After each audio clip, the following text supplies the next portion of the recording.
Welcome to Sally Fox audiobook Type Moon. Simulation starts from Greece, chapter 149 to 156. Knight, Spartacus?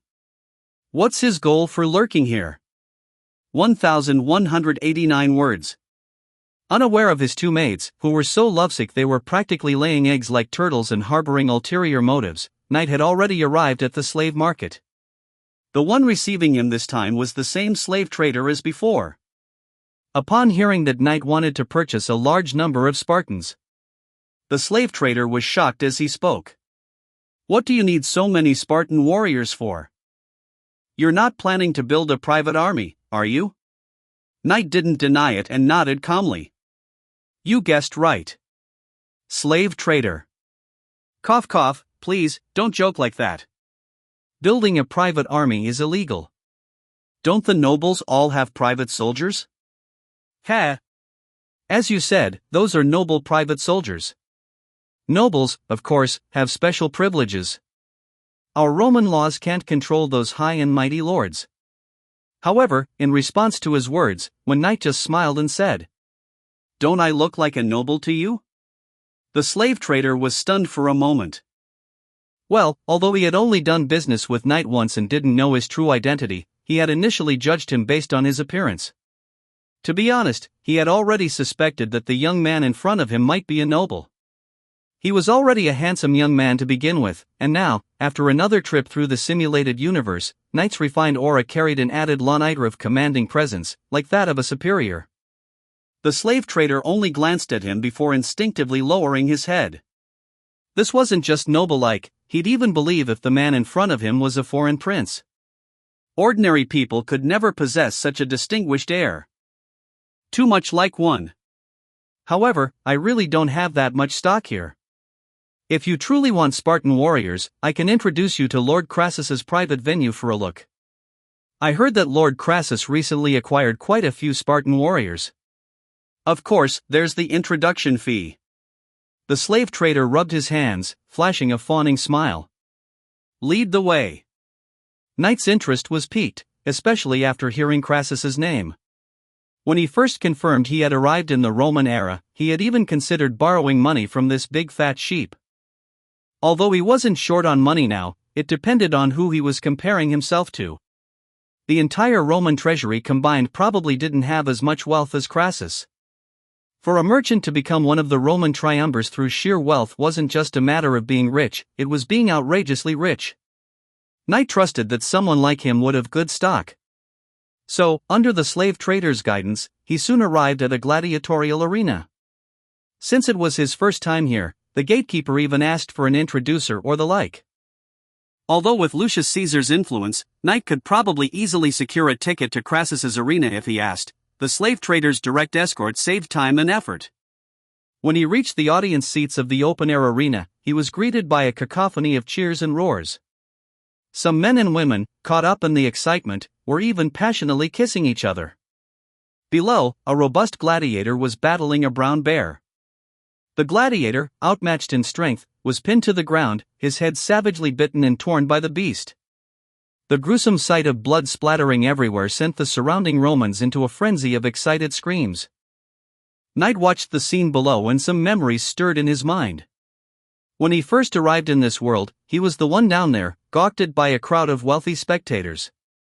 Now, he had become one of the vile Roman nobles, sitting in the audience. As the gladiator below was mauled to death by the beast, the crowd showed no pity, instead growing even more thrilled, screaming with excitement. Soon, staff came out to clear the arena and loudly announced that the next gladiatorial match was about to begin.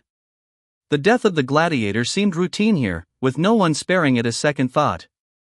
After all, countless beasts and slave gladiators lost their lives here every day. Next, for the upcoming match, we have our mighty Storm King, the Lord of Bear Ridge. And his opponent, a rookie gladiator, a robust Thracian warrior, his name is Spartacus. Let's cheer for the brave warrior about to challenge the Storm King. As the staff's words fell, the audience erupted in cheers, the atmosphere instantly electric. But some were unimpressed. The Storm King, of course, was the brown bear from earlier. Due to its brutal, bloody fighting style and terrifying strength, many gladiators had already died by its paws, earning it such a grandiose title among the Romans. But the opponent was just a no-name rookie, which prompted boos from parts of the crowd. It seemed the audience already assumed the rookie would be torn apart, with no chance of victory. But Knight froze when the staff announced the name of the man below. A Thracian, a slave gladiator, named Spartacus. The Spartacus who declared, "I'd rather die fighting for freedom on the battlefield than perish in the arena for the amusement of noble lords?" The man who, barehanded, led a group of slave gladiators, armed only with stolen kitchen forks and knives, to break out of their cages, seize weapon carts, and escape. The man who, with fewer than 100 followers, ran dozens of kilometers on foot, rebelled at Mount Vesuvius, defeated 2 successive consuls' armies, marched along the coast through all of Italy, crushed the local governor's forces, and nearly led his men south to destroy the Senate, the true man, Spartacus? If Knight's memory was correct, of the Roman triumvirs, aside from Caesar, who was still a law knight and hadn't risen to prominence, the other two, Pompey and Crassus, were both involved in the war to suppress Spartacus. In some movies, even Caesar was depicted as joining the campaign, disguising himself as a slave to infiltrate Spartacus's rebel army. A man targeted by the 3 triumvirs. While this didn't prove Spartacus's military genius surpassed the triumvirs, he undoubtedly died with the greatest honor. Why would he be here, in this era? Especially in Crassus's gladiatorial arena, of all places. A trace of surprise flashed across Knight's face, though he wasn't particularly familiar with the exact timelines of various events in this Roman era. Regardless of why Spartacus was here, he was now more intrigued and interested in one thing: if this was that Spartacus, what were the chances he could recruit him? Throughout Roman history, if the victorious Romans were the just protagonists, then Spartacus, like Hector from the Trojan War, was an antagonist with immense personal charisma. They were among the rare villains who felt more like protagonists than the actual heroes. Both possessed noble character, courage, wisdom, and a remarkably upright stance. If this was truly Spartacus, given his personality, he wouldn't stay dormant here for long, would he? Perhaps he was already planning to rally the gladiators and break out of Rome. Chapter 150, Aurelia, come on, daughters. Caesar, this is my mom? 1,156 words. While Knight was focused on when Spartacus would appear, someone else had noticed him. Though he was highly prominent among Rome's top elites, among ordinary Roman citizens and nobles, few recognized him.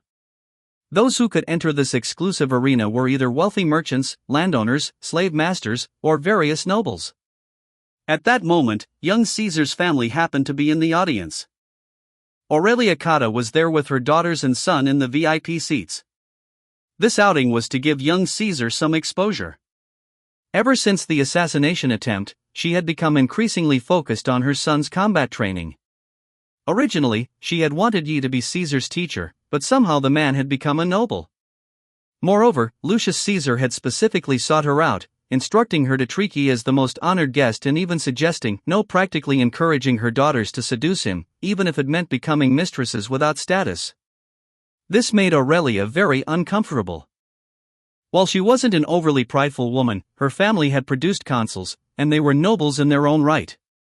Not to mention the prestige of the Caesar family, her children were born with unparalleled nobility.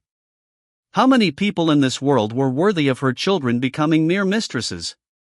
Lucius Caesar still held considerable influence within the Caesar family. His attitude was quite resolute, not to mention, with a smile, he even indicated that if it really worked out, she would absolutely not regret it. In fact, it would be the Caesar family coming out ahead by tying themselves to him. This sparked Aurelia's curiosity. What kind of young man could possess such charm that Lucius Caesar, a stern man who had seen battlefields, served as governor, and even been a consul, would hold him in such high regard? By chance, while out with her family for an excursion, Aurelia noticed Yi and the slave trader entering the arena. On a whim, she brought her children along and followed them in. With the prestige of the Caesar family, the gatekeepers naturally let them pass immediately, even swiftly arranging VIP seats for them. From there, they could better observe the carnage in the arena. At this moment, Aurelia turned to young Caesar beside her and said, "Go, invite Lord Lista Yi to join us and watch together." He saved you last time, and we haven't properly thanked him yet. Young Caesar, upon receiving the task, was quite eager. In fact, he had always been intrigued by Ye's superhuman strength and immediately agreed, "Understood, mother." But just as he was about to leave, Aurelia suddenly called him back, recalling what Lucius Caesar had told her. She hesitated. Should she trust Lucius Caesar's judgment? Finally, her gaze settled on her two daughters, and she suddenly spoke, "Julia, Asia, you go with him. Last time he visited our home, you two little girls were already smitten, weren't you? If you like him, go for it. The women of the Caesar family don't need to marry for political alliances. He's a noble now too, so being with him wouldn't disgrace your noble status. Whichever of you manages to get in bed with him first, I'll personally give my blessing to the match." Aurelia Cotta ultimately chose to trust Lucius Caesar's words, regardless of whatever secrets he might be hiding that earned him such high praise from the elder Caesar. His astonishing strength alone was enough for her to invest in him. If her daughters could get close to him, wouldn't it be easier to ask him to teach Caesar swordsmanship or the like? Now that he was a noble, hiring him as a teacher would be difficult, but as a mother determined to raise the most outstanding son in the world, Aurelia had always believed in either having nothing or having the best. Caesar was still a teenager, his fighting habits not yet fully formed, and this was a critical period for rapid growth. Learning to fight from an ordinary soldier, a formidable gladiator, or a mythical hero-like figure, would the results be the same after 10 years? If you're going to have a mentor, aim for the strongest. This further solidified Aurelia's resolve. Of course. The most important realization came suddenly. Even if her daughters failed to win him over, or even if they invested and got no returns, it didn't matter. In Rome, girls born into noble families had their future husbands predetermined among the same pool of young noblemen. Women's social status here was not high. Even if they were lucky enough to marry an exceptional husband, over time, they often became mere playthings. Not every woman could achieve what Aurelia had. Unless you were exceptional yourself and could bring significant benefits to your husband, in an era where every noble household kept mistresses and traded beautiful female slaves, aside from the title of nobility, girls had little advantage over other beautiful, young women. And exceptional young men were hard to come by. The upper echelons of Rome were dominated by old men who had climbed the ranks through seniority. In the future, young Caesar would even marry off his own daughter, and his sister's daughter, to his old ally Pompey to gain influence and keep him in check. Girls born into noble families had little say in their future marriages from the moment they were born. When the men of the family needed it, they had to pave the way for political alliances. Compared to other options, Lista Yi was at least handsome, strong, and undeniably masculine. Even Aurelia, recalling the thrilling moment of being close to him during that dangerous assassination attempt, felt her face flush and her heart race. If she were younger, she wouldn't mind going wild with such a strong man and savoring the experience. But now, as a married woman, Aurelia had to uphold her duty to her husband. Coming from a prestigious family, she was no frivolous noblewoman. However, unlike herself, who was bound by a political marriage with no emotional connection to her husband, if her daughters could choose partners they liked, that would already be a great fortune. In fact, giving their first time to a man like this, sleeping with such a top-tier, exceptional male, who's to say who'd be getting the better deal? The wildness and passion in the bones of Romans left a trace of untamed spirit deep in their nature, even in women. The two blonde girls, who usually appeared prim and proper, didn't find their mother's blunt and bold words crude. In fact, there was a faint excitement in their eyes. "Mother, is that really okay?" The elder sister, Julia, asked softly, blushing with embarrassment. Although the younger sister, Asia, said nothing, but she also looked over eagerly. Meanwhile, young Caesar was utterly dumbfounded, feeling as if he had misheard. What did my mom just say? Is this still my noble, elegant, refined mother? Chapter 151, Caesar, one man can't marry both, right? 1,222 words. Impossible. Absolutely impossible. His mother wants her own sister and younger sister to seduce that man? Although he also admits that the other party is indeed quite handsome, with the image of a beautiful man like Perseus in ancient Greek style, and very strong. But there's no need for both of them to actively pursue him, right? Little Caesar, at this moment, had an expression of doubting life itself. Their Julius Caesar family, after all, is a divine family, equivalent to the royal descendants of other countries. How could they do something so degrading? He admitted that Listenite was excellent, but this was just a newly risen minor noble, not worth the family betting such a heavy treasure on. After all, Caesar was very smart, so he knew that, even though his mother's excuse was that she's letting the girls choose their own future, to actively pursue happiness. But if she really cared about their happiness, she shouldn't have sent both daughters to him. What if both end up falling for him? Are both sisters supposed to marry the same man? It would have been perfectly fine to let the two try separately. If one fails, the other could retain her right to choose a husband freely later. To put it bluntly, mother must have seen something in him, wanting to completely tie him to their family's chariot, right? This is also a kind of political marriage. But what he couldn't figure out was this: he really couldn't think of what particular advantage Listenite had. Apart from being somewhat strong, his noble status, as a newly risen noble, is far less substantial than that of other established noble families. It's not that little Caesar looked down on Knight. In fact, after these days, every time he recalled that assassination attempt, he increasingly admired Knight's strength. Caesar, who had loved ancient Greek culture since childhood and read many heroic epics, didn't mind Knight becoming his brother-in-law. But you can't be both my brother-in-law and my sister's husband. That's just too much. At this moment, facing the expectant and shy gazes of her daughters, Aurelia, with the most elegant and noble posture, spoke the most crude and barbaric words. Of course it's true. If both of you get pregnant with his child, it would be a good opportunity to send both of you over so you can keep each other company. Ah! The girls let out a scream of shame. How could their mother teach them to do such a thing? It's simply too shameless.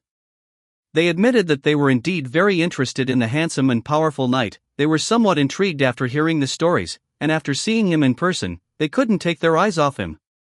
But having a crush is one thing. There's research saying women's desires can be 6 times stronger than men's. Men love beautiful women, and beautiful women love heroes too. Yet the girls' restraints still made them quite reserved. What's called love at first sight is just lust at first sight. But such shameless words were something their mother actively demanded they do. I'll listen to mother. The younger daughter, Aisha, suddenly flushed red but mustered the courage to boldly declare. Her older sister, Julia, widened her beautiful, sparkling eyes, never expecting her usually quiet and gentle sister to say something so shocking.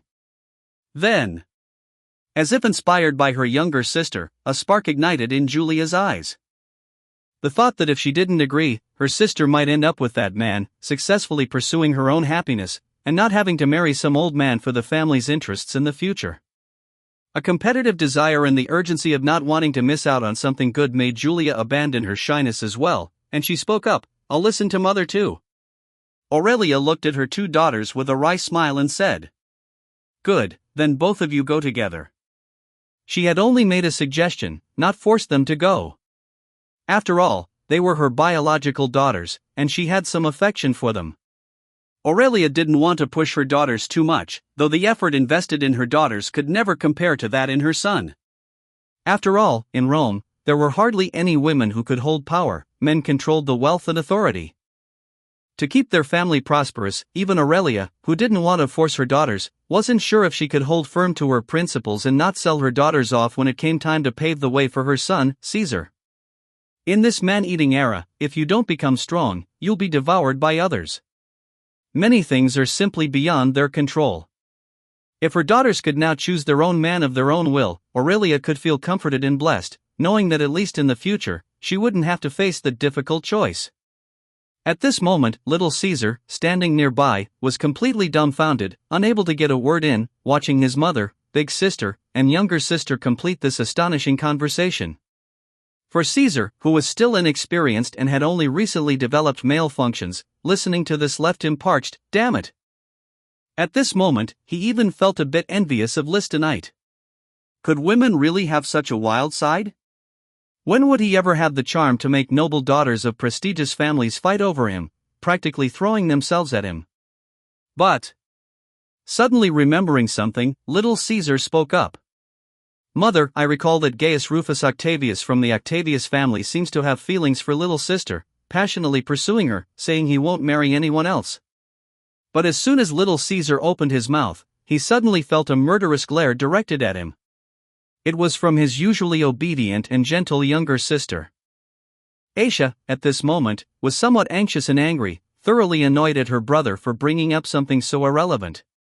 The matter of the Octavius family's boy pursuing Aetia was something the Caesar family was aware of. Before meeting Lystenite, Aetia's feelings toward that boy from the Octavius family, who shared her brother's name, Gaius, were neither fond nor hostile. After all, as a noble family's daughter, she had no right to decide who her future partner would be. She only hoped it wouldn't be some ugly old man. Gaius Octavius was fairly handsome, but that depended on who he was compared to. Compared to Lystenite, whose life essence had been elevated several times, when Aetia saw him the second time, when she and her mother caught a distant glimpse of him, her standards were instantly raised, and she was completely captivated. Aurelia's earlier suggestion had completely unleashed the devil in her heart, breaking the shackles on her, letting her free nature soar. If she could choose, who wouldn't want to pick someone good-looking and handsome?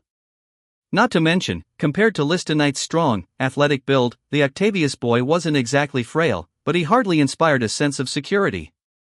Aetia said loudly, "I don't like that Octavius at all. Mother has finally given me a chance to pursue my own happiness, and you, brother, are you really going to make me marry someone I don't like? Are you even my brother?" Chapter 152, Because of a Whim, Augustus Dies in the Womb? 1,199 words. In her agitation, Aetia's words carried a sharp edge, her voice perhaps a bit too loud. Fearing they'd attract onlookers, Caesar stood there utterly embarrassed, his face burning hot. He had just spoken thoughtlessly, and now he'd made a complete fool of himself. But this was his dear younger sister, with whom he'd always had a good relationship, so he could only flush with anger, unable to hit or scold her. His noble upbringing restrained him. He didn't want to argue with a woman here, especially his own sister. If other peers saw this, what would they think? He was about to undergo his coming-of-age ceremony as a Roman man. A man arguing with a woman, let alone his sister, would look like a shrew shouting in the streets, win or lose, far too damaging to his noble dignity. So, in the end, Caesar simply shut his mouth, pretending he hadn't said anything. At this moment, Aurelia Cotta stepped forward. "Enough, no need to get worked up or worry, Aetia.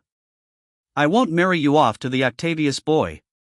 A somewhat wealthy knight family with a bit of history. Before, when I saw his father successfully enter the Senate, with the family's potential for advancement, I did consider the possibility between you two. If the Octavius boy could make some effort and achieve something, with our family's support, he'd also have a chance to rise to the Senate. But it's just a possibility. Now that you have a better choice, as your mother, of course I'll support you." If Knight were standing here, hearing Aurelia and the others' conversation, he would surely recognize which insignificant little family this noblewoman was referring to. The family that later produced the famous Emperor Augustus. This family has just made the leap from a knight family, with old Octavius becoming a member of the Senate, raising the status of the family members along with it. Just like when Aurelia's father became consul, she gained the status to marry into the Julius family. Both are examples of lower-class citizens rising to high society, though a knight family isn't exactly commoner, it's more like minor nobility. Aurelia's father's life story is the truly inspiring one. In history, the young Octavius would marry a woman from the Caesar family, whose daughter later gave birth to a son, the famous Augustus, the founder of the Roman Empire, the true first emperor of Rome, and also the great-nephew of Caesar. But Caesar adopted him as his son. A great-nephew, not even a nephew, directly became the same generation as his son. When Knight first learned about the tangled family history of Rome, he could only think it was a mess. It could rival the chaos of Zeus's family in Greek mythology, at least in terms of sheer disorder. So, in terms of relationships, in this era, the young Octavius was supposed to marry the descendant of Caesar's sister, Julia Aetia, then give birth to the famous Augustus. Yes, Julia's descendant is also named Aetia, and that's no coincidence. But for some reason, history has slightly deviated, making Aetia replace the historically obscure younger sister, becoming the youngest sibling in Caesar's family.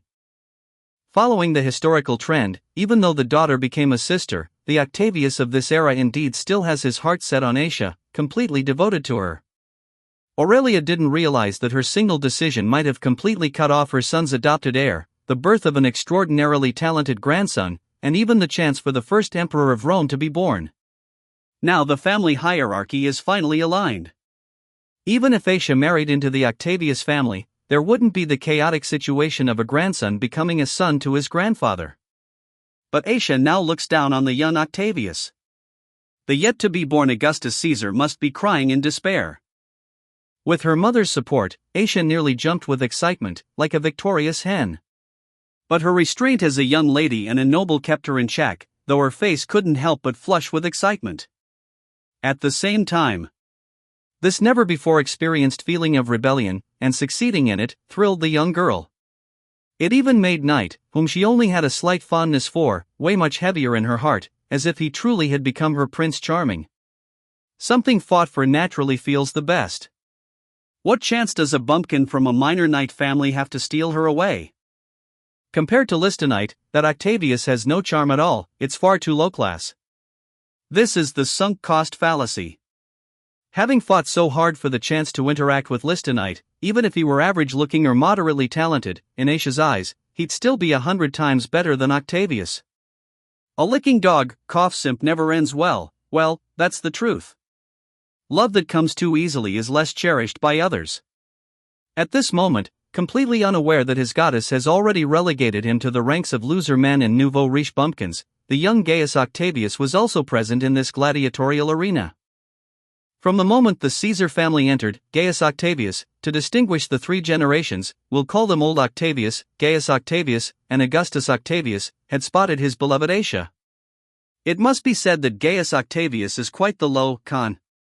As the younger sister, Aetia is even younger than Caesar, clearly a little one. But Octavius didn't set his sights on the older sister, who's starting to blossom and develop, and instead fell for the tiny bean. Although in Rome, young age isn't an issue, with many nobles start having adult experiences at a young age, considering that the historical Aetia, whom Gaius Octavius fancied, was supposed to be Julia's daughter, she'd be even younger. A total old cow wanting to eat tender grass, he's absolutely a pet ******, no mistake. At this moment, Gaius Octavius hasn't yet realized his head is already green. Holding a cup of fine wine, he temporarily parted from his friends, preparing to pay a visit to his goddess and her family. But before he could approach, he saw little Caesar and the two sisters walking toward him. Instantly, Gaius Octavius grew excited. Were they coming to see him? Could it be that his sincere heart had finally moved the little princess of the Caesar family? Seeing his beloved Aetia, her face shy and timid, looking toward his direction with expectation, anticipation, and curiosity, Gaius Octavius flashed what he thought was a very handsome, calm, and composed smile. He stepped forward to approach them, but just as he raised his hand to greet, they walked right past him, not even sparing a glance. Gaius Octavius's hand froze mid-air, unsure whether to keep it up or put it down. The smile on his face stiffened, and for a moment, he didn't know what had happened. Who am I? Where am I? What am I doing?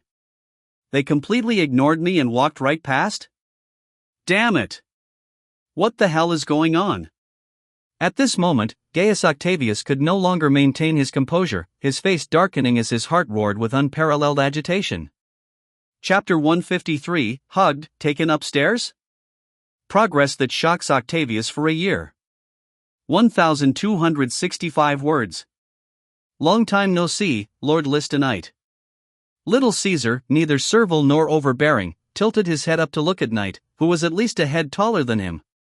He still wanted to display some of his noble dignity, but soon his two sisters pushed him to the back, unable to wait any longer. Honorable Lord Listenite, I am Julia Caesar, Gaius's older sister. Honorable Lord Listenite, I am Aetia Caesar, Gaius's younger sister. Greetings, young ladies. I'm delighted to meet you here. Knight looked surprisedly at the two little sprouts who approached to speak with him. He had seen the two sisters at the last dinner, but there hadn't been much chance to talk with them throughout the event, and his attention wasn't on them at the time, nor did he care about their names. But hearing their introductions now, the older sister, Julia, was fine, but the younger sister, Aisha's name, left him stunned.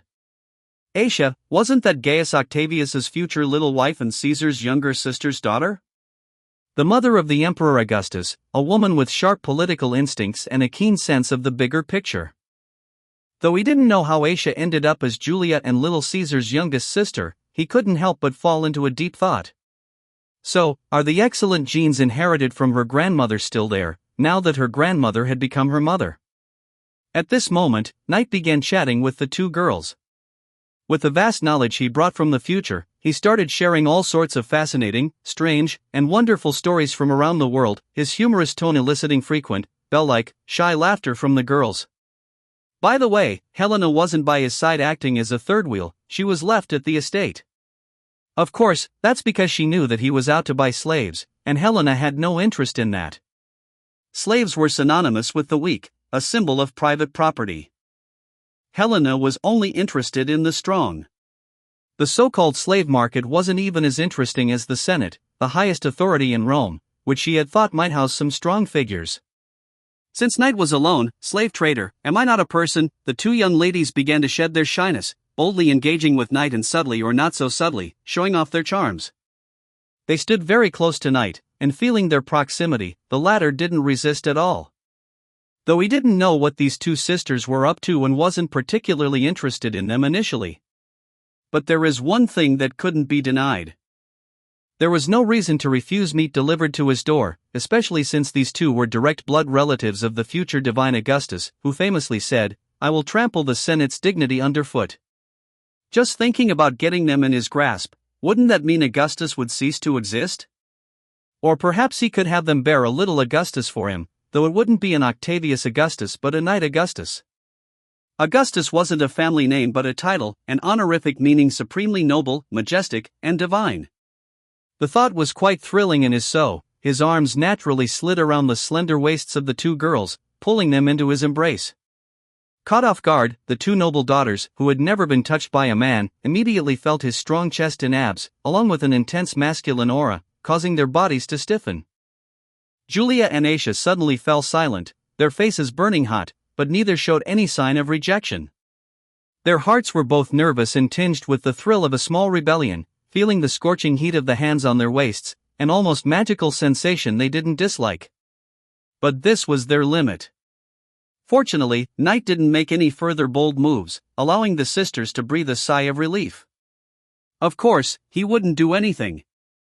First of all, he wasn't Al Khan, so Aisha was out of question. As for Julia, well, he wasn't in a hurry. After all, he could see that both have a crush on him, and that's why they were being so bold. However, this impulse might fade away after a while, and once it did, it might even damage his impression in their hearts. And that was it. When he made no further moves, the two sisters sighed. Though it was lust at first sight, driven by the Roman admiration for strength and the sunk cost fallacy from earlier, they were still too unfamiliar with Knight to accept more intimate contact. Little Caesar, watching from the side, widened his eyes. Let alone more intimate contact, the scene before him was already a massive shock to his mind and body. Wait, they're already in his arms? Little Caesar took a deep breath, starting to question life. So his older sister and younger sister weren't really giving themselves away this quickly, were they? Where was the honor and restraint of the Julius family? Little Caesar's face darkened, not just because of his sister's lightning-fast surrender. He also wanted to chat with Lord Listenite. The stories Knight told about distant lands beyond Rome intrigued little Caesar, who had been listening for a while. But why couldn't he get a word in? Couldn't men just have a hearty conversation and toast together? Frustrated, little Caesar recalled his mother's words and wasn't foolish enough to interrupt the harmonious atmosphere. If Knight knew what little Caesar was thinking, he'd surely say, "Nonsense, you're a grown man, no, a kid who hasn't even grown his hair yet. Can you compare to two beautiful women, especially ones with special status bonuses?" If it were the future Caesar the Great standing before him, Knight might have been interested in discussing serious matters, ambitions, and ideals. But now, At the same time, on the other side, compared to little Caesar's frustration, Gaius Octavius's eyes were practically shooting flames. He had noticed the situation. His beloved Aisha's smile wasn't for him but for another man. And now, she and her sister were actively throwing themselves into his arms. Yes, throwing themselves into his arms. Gaius Octavius saw it clearly. Though Knight was the one who pulled them close, it was the two girls who had moved in first, standing so close, so ambiguously. In Rome, this was already a bold declaration of affection. No man could resist, and even he would have made a move, perhaps even gone further, testing the waters with bolder actions. Though Gaius Octavius liked Aisha, he wasn't some innocent man. In the original history, Aisha was his second wife. Like most men, he always preferred young and beautiful women. After his first wife aged, he went for the young, tender Aisha. Beyond noble wives, Octavius had played with countless maids, mistresses, and female slaves. He thought he understood women well, and now his heart cursed furiously, sluts. These two sluts can't even walk straight when they see a man. What's so great about that guy? Just because he's handsome? Octavius didn't recognize Knight and hadn't seen him among the nobles his age, concluding he probably wasn't a noble. Which made him even angrier was that these two bitches ignored him, whose father had just become a high official and was a noble, and instead went to seduce a lowly commoner together as sisters. Two shameless, promiscuous bitches. If Julia and Aisha knew how Gaius Octavius was slandering them in his mind, they'd surely turn pale with anger. Chapter 154, Buzzing Head, a Crisp Sound. 1,279 words. As noble-born ladies, they weren't dancers. They didn't know the tricks of ambiguity or seduction. Getting close was simply the furthest their instincts could take them. They didn't have any explicit intentions of declaring love, though they didn't resist Knight's bold actions afterward. Life inherently seeks to evolve to a higher level and desires to reproduce with superior individuals. The reason Julia and her sister were so quickly drawn to Knight had to do with his life essence, which far surpassed that of ordinary people. People feel an impulse to reproduce with attractive members of the opposite sex. This isn't love but an instinct for life to pass on superior genes. In the ancient times, only the strong were qualified to choose their own reproduction partners and give birth to better individuals. This instinct, etched into the blood, is hard for the weak to resist. Romans, in particular, embraced this desire without restraint, taking their admiration for strength to the extreme. Why were the heroes of the divine era so absurd, sleeping with hundreds in one night, with beauties still throwing themselves at them? It wasn't just their heroic fame or fearsome strength, their elevated life essence held immense allure for the cells of ordinary women, urging their bodies to crave union and transcendence. Your body has already betrayed you, so what happens next will be a natural progression. Knight's life essence, in this Roman era, was like the brightest torch, unmatched by anyone. Even Gaius Octavius, who was seething and gnashing his teeth in the shadows, had to admit that after comparing himself to Knight's appearance and aura, he felt somewhat inferior. He could be considered one of the rare handsome men among the younger generation, but compared to the other party, there was simply no comparison at all. It was like the difference between the glow of a firefly and the sun. Could the spirit and vitality between people really differ so greatly? Even his father, who had just been appointed as a high-ranking financial officer, couldn't match that man's aura. The feeling Octavian had at this moment was just like in Greek mythology, when mortals saw the human incarnation of a god and instinctively felt that the other party was extraordinary. A high-level being, even if disguised in appearance as a filthy beggar or a little old man, could never conceal their true essence. This special feeling meant that anyone with a bit of discernment would never rashly offend such a person. But Octavian, unable to figure it out and having no desire to do so, was completely blinded by rage. He had no intention of pondering the various mysterious and unusual aspects of this young man. At this moment, all he wanted was to utterly humiliate the other party. And then take Atia back. Gaius Octavian continued forward, holding his fine wine. How delightful to see you both here, beautiful Miss Julia and Miss Atia. Little Caesar's face darkened. Another one ignoring me? If it was Lister Knight, who might become my future brother-in-law, ignoring me, I could only endure it. But who the hell are you? Little Caesar recognized Gaius Octavian's identity and immediately felt extremely displeased at being overlooked. At this moment, Gaius Octavian's eyes showed no sign of noticing the displeasure in the gaze of this top-tier young master whom he normally wouldn't dare provoke. Seeing the woman he loved up close. And not just one, but a pair of sisters. Being held by Knight. The last thread of sanity in Octavian's mind snapped completely, burning even hotter. He could no longer hold back. Dropping the smile from his face, he glared furiously at Knight. "Take your filthy hands off them, you lowly commoner. Are Miss Julia and Miss Atia women that someone like you can dare to touch?" However, his words were quickly interrupted by little Caesar. "Lord Lysta Knight is no commoner. Mind your words, Gaius Octavian." Little Caesar suddenly spoke up in Knight's defense. Something no one had expected. Octavian froze. Not a commoner? Lysta Knight. Why did that name sound somewhat familiar? And at that moment, Knight smiled. The elder sister and younger sister weren't even officially with him yet. But the little brother-in-law was already so quick to protect him? Lysta Knight released the sisters and stepped forward, single-handedly ruffling and vigorously rubbing little Caesar's head like a tiger playing with its cub. He kept at it until little Caesar was completely dazed and hadn't reacted yet. At the same time, the sisters suddenly felt an emptiness in their hearts the moment they left Lysta Knight's embrace, and at the same time developed a considerable dislike for the suddenly appearing Octavian. To show up at a moment like this with absolutely no tact. And to actually insult the noble Lord Lysta Knight in such a way. How could they possibly be so shameless as to throw themselves into the arms of a commoner together like that? Even if they really liked a commoner, for the sake of the Julius family's reputation and glory, they would never allow themselves to act so unrestrainedly. It could be said that with just that one sentence, Gaius Octavian had not only offended Lysta Knight, but the entire Caesar family as well. That was another reason little Caesar had spoken up to help Knight. But this sudden head-rub kill from Knight was something little Caesar had never expected. The man looked at Caesar and spoke. "No need to worry about me. I appreciate the sentiment. Just like your sisters, step behind me. Adults are talking, kids should stay out of it." Hearing his words, little Caesar's face instantly turned bright red. He was furious. So he was being treated like a child? These past few days, with his mother Ophelia's help, he had killed quite a few slaves, including adult male gladiators, and had seen a lot of blood.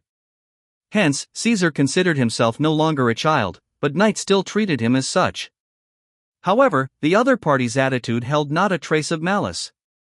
Since Knight was being reasonable, little Caesar could only suppress his displeasure and glare even more fiercely at Octavian. Gaius Octavian was startled by little Caesar's wolf-like, ferocious gaze. "Wait a minute, you got treated like a kid and head-patted by someone else, why aren't you tearing into the guy who did it? Why glare at me instead? You're blaming me?" Gaius Octavian's face turned extremely ugly. "So what if you're the only male heir of the divine Caesar family? Right now you're still just a commoner with no rank. You really think the Octavii are easy to bully?" Moreover, Octavian noticed that even the Julius sisters had completely ignored him from the very beginning, and now they were looking at him coldly, not bothering to hide the disgust in their eyes. Octavian clenched his fist so hard the veins bulged. However, Knight suddenly walked over, and Octavian's gaze was involuntarily drawn to the tall figure. The faint, powerful aura emanating from him made Octavian unconsciously take half a step back. That half step immediately drew mocking laughter from Caesar, Julia, Atia, and the others. "Ha ha ha ha." Octavian's face flushed crimson. He tried to muster his own presence and bearing to push back against Knight. But the moment he straightened up. Slap! A huge slap landed across his face, ringing so hard inside Gaius Octavian's skull that his head buzzed. Though Knight had held back a little, with his strength and physical condition, the blow was still no joke. It nearly gave Octavian a concussion. I just got slapped in the face? Chapter 155, Powerless Rage, Who is the real clown, the real liar? 1,260 words. You. Octavian was stunned. Perhaps he had never imagined someone would dare openly slap him in public. Keep that filthy beast inside you on a leash. You're scaring my friends, sir. Knight spoke with a natural, relaxed smile.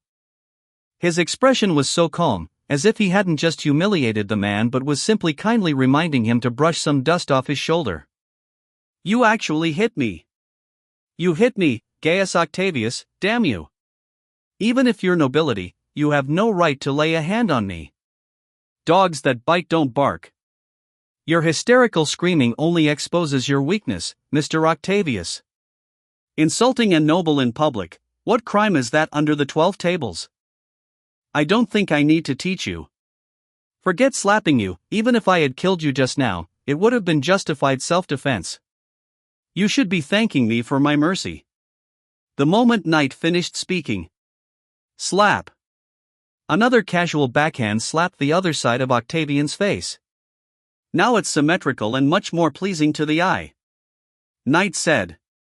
Gaius Octavius, huh? From the moment the other party announced his name, Knight, now fully aware of his identity, became even more certain that this Asia was indeed the historical Asia he knew. The cuckold-in-chief had come knocking on his own door.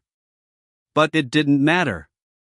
Let alone the father of Augustus, Knight had even given Julius Caesar himself a head-pat kill. Did he have anything to fear from a little nobody who hadn't risen yet? If Knight wanted to, he could straight up explode Gaius Octavius's head right here and now, and no one could stop him. His current power could run rampant across the capital of Rome. But he wasn't some demon who killed at the drop of a hat. Murdering someone in broad daylight in the capital was troublesome.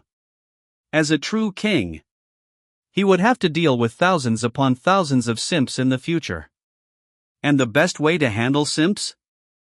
One day, after you've slept with their goddess, smile at them and say, I tried her out. Brand new ride, very smooth, drives great. Then, while they rage impotently, trample their dignity into the dirt. Who knows, in the end the simp might even kneel down and lick your boots, working for you instead. Wasn't that exactly how Rome worked? Anyone who harbored hostility toward you deserved whatever humiliation you dished out, no matter how excessive. The very principle that the future Gaius Octavius's son, Augustus, would personally teach the world, Knight was now applying to the father himself. The barbarism etched into Roman bones made them aggressive, but once conquered, no one became more docile or useful. As long as you could keep them pinned down before they weakened you, even the great Julius Caesar once had to obediently follow Pompey's orders. Gaius Octavius. He's insane. Gaius Octavius was convinced the man in front of him had lost his mind. Insulting a noble might break the law, but assaulting a noble didn't count? The man had walked right up and delivered 2 open-handed slaps with terrifying force.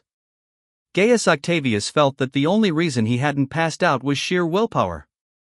He wanted to fight back, yet instinctively knew he couldn't beat this man. The other's body was clearly far stronger than his own. If he raised a hand, he'd only embarrass himself further. Damn it, damn it, damn it. Gaius Octavius roared inwardly. He would hire someone to kill this list tonight. No matter the cost. No matter if it offended the Julius family. His dignity had been utterly crushed. This humiliation hurt worse than death, yet fear of dying kept him swallowing the insult for now. Gaius Octavius took a deep breath, face hideous as he gave a cold snort, humph. But his body very obediently retreated several more steps, putting distance between himself and Knight. At that moment, both combatants were about to enter the arena below. The crowd erupted in excited, feverish cheers. Here they come! The Spartacus he was interested in was about to appear. Right now, neither the 2 sisters, Little Caesar, nor Gaius Octavius registered in Knight's eyes at all. He walked to the edge of the viewing balcony and looked down, wanting to see just how strong the legendary gladiator Spartacus, who had left such a massive mark on Roman history, really was. This complete disregard stabbed deeply into Gaius Octavius's heart once more. Julia and Atia assumed Octavius had played the third wheel and ruined Knight's mood, leaving both girls fatally disappointed and longing for the broad shoulders and swallow-inducing pecs they had just left. Little Caesar, however, noticed the faint anticipation radiating from Knight. Finally finding a chance to speak privately with Lysta Knight, he asked, "You're really interested in the upcoming fight?" With your strength, I thought you'd look down on this level of slaughter. In fact, Caesar deeply admired Knight's power. He was burning with envy over the ease with which Knight had crushed a group of trained slave soldiers that day. He believed that while arena gladiators were strong, none came close to the ferocity Knight had displayed. Having witnessed something better, Caesar now looked down on those so-called powerful gladiators. Weak chickens that Knight could casually massacre, what was there to see? Caesar somewhat exaggerated Knight's strength in his mind. He didn't know that the current Knight had grown even stronger, far beyond imagination. Still, even the Knight who had just arrived in Rome had only been at the upper limits of ordinary human capability. Knight didn't mind and casually replied, "I'm a little interested in the gladiator coming out next. You might be surprised by his strength." Caesar blinked in surprise. A gladiator? He had some vague impression. A Thracian warrior, maybe? But forget a Thracian, even a Spartan wouldn't normally catch this man's attention. At first Caesar thought Knight was interested in that beast known as the King of Storms. But since Knight said it, he nodded, a thread of anticipation growing in his heart. Caesar naturally wouldn't doubt Knight's judgment. On the other side, though, Gaius Octavius, who had been scared off but hadn't actually gone far, had been eavesdropping on their conversation the entire time. Now he couldn't hold back any longer. Although Knight's earlier mental pressure and those two humiliating slaps had left him terrified of this lunatic who played by no rules, he couldn't just slink away in disgrace like this. If his friends found out, they would mock him forever. So, Gaius Octavian spoke. "It's just a Thracian warrior. What's so great about him? The King of Storms has torn even powerful Spartan warriors to pieces. Lord Caesar, don't let this lunatic fool you. He's treating you like a child and toying with you." Disdain filled Octavian's eyes. After calming down a little, he continued, "My father has just become quaestor and will soon join the army on campaign. In the future I'll enlist too. Though Thracians aren't as strong as Spartan warriors and can't beat the King of Storms, they're still decent compared to other slave fighters. A single Thracian isn't scary, but if you organize a whole legion of Thracian slaves, that's when their true value shines. One day I will lead a campaign to crush the Thracians, capture them all, train them into proper soldiers, and make them fight for Rome. Believe me, Lord Caesar, that is real power. Leading such an army is the true romance of men." Chapter 156, Father sent the money, now the son sends himself. 1,204 words. Gaius Octavian was trying to win little Caesar over with words, take the roundabout route to save face, and subtly belittle Knight at the same time. What he didn't know was that Caesar trusted Knight far more than Octavian could ever imagine. If you've never witnessed that blood-boiling violence with your own eyes, you can't possibly understand the raw, overwhelming sense of power it carries. No ordinary legion could ever give you that feeling. Born into nobility, Caesar had seen Roman armies before. The soldiers gave him a sense of danger, yes, but their presence was nothing compared to Knight's. If even this man was interested in this Thracian, how could it be an ordinary Thracian? Knight, standing off to the side, heard every word Octavian said. He only wore a relaxed smile and never once bothered to interrupt. In the original history, Gaius Octavian did become a governor later and earned great merit suppressing Thracian tribes, eventually being granted the title of general in Rome. The man did have talent, and he did exactly what he was boasting now. Enslaved a whole group of Thracian warriors and used them in battle. But that was all. If this were a purely historical world, an army made of Thracians would indeed be strong. Even Spartacus facing multiple powerful countrymen at once would have no chance of victory. But this was a mythical world. Spartacus's strength was on a completely different level from his ordinary kin. In a world where even regular warriors had to rely on bloodline and heritage to become strong, that man, through nothing but innate talent and relentless effort, carved out his own legend in mythical Rome, becoming famous for his terrifying combat prowess. That was a natural-born powerhouse. Knight no longer paid any attention to this clown, but Gaius Octavian had no intention of letting Knight off the hook. He shouted loudly at Caesar. "I'll show you who the real clown is, Lord Caesar. If you trust me, my friends over there are running a betting pool. Put some money down with me on the King of Storms to win. How about it? I promise you'll make a nice little profit. Hearing his words, however, Caesar frowned. To be honest, he was starting to find this Octavian incredibly annoying. Just as he was about to drive away this overconfident idiot, a sudden thought struck him, and he casually asked, "Who's running the betting pool?" "It's Lord Pompey. The eldest son of the Pompey family." Pompey? Another familiar name. Knight's attention shifted slightly. If nothing went wrong, this Pompey had to be one of the future first triumvirate, the same generation as Caesar. Right now Pompey was much older than Caesar, had joined the army long ago, and was already building a reputation. At the moment he was working under Sulla and beginning to stand out militarily, one of the leading figures among the younger generals. Originally, little Caesar had zero interest because Gaius Octavian's friends were all random nobodies he'd never even heard of. But the moment he heard Pompey, he perked up. Just then, Attila, who had been watching from the side, couldn't take it anymore. "Bet with them, brother. Put everything on that Thracian to win for me. I'll give you all the money I brought today." Julia also spoke. "Count me in too." Hearing his sister's words, Caesar spoke. "Fine, let's play along. You two don't need to spend a coin, mother gave me plenty of pocket money. Lord Listenite, are you joining?" The entire Caesar family was betting on the Thracian just because of one sentence from Listenite? Gaius Octavian instantly looked like he'd swallowed shit, his face went black. Especially those two Caesar sisters. The way they were puffing up in anger made it crystal clear, they wanted to vent for Listenite. They didn't care who was actually stronger. They'd happily lose money if it meant backing him. Even if the so-called King of Storms really won and cleaned out the whole Caesar family's cash, Gaius Octavian would still feel like he had already lost. A little betting money meant nothing to a noble like him. What he truly wanted, friendship with the Caesar family and the beauties themselves, was now being pushed even further away because of this.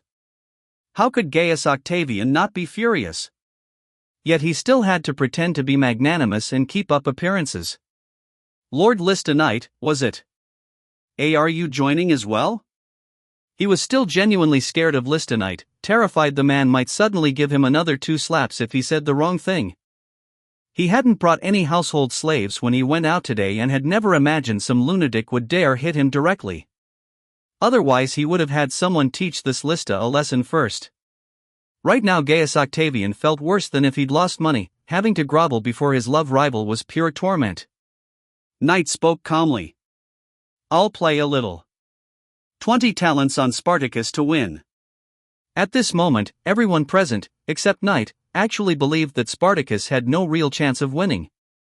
Even the Caesar family hadn't bothered to remember Spartacus's name, they just called him the Thracian warrior. From this alone, it was clear they didn't care about some slave gladiator at all. After all, a mere gladiator wasn't worth remembering. But when they heard Knight was actually putting that much money on Spartacus winning. "You've lost your mind? T20 talents?"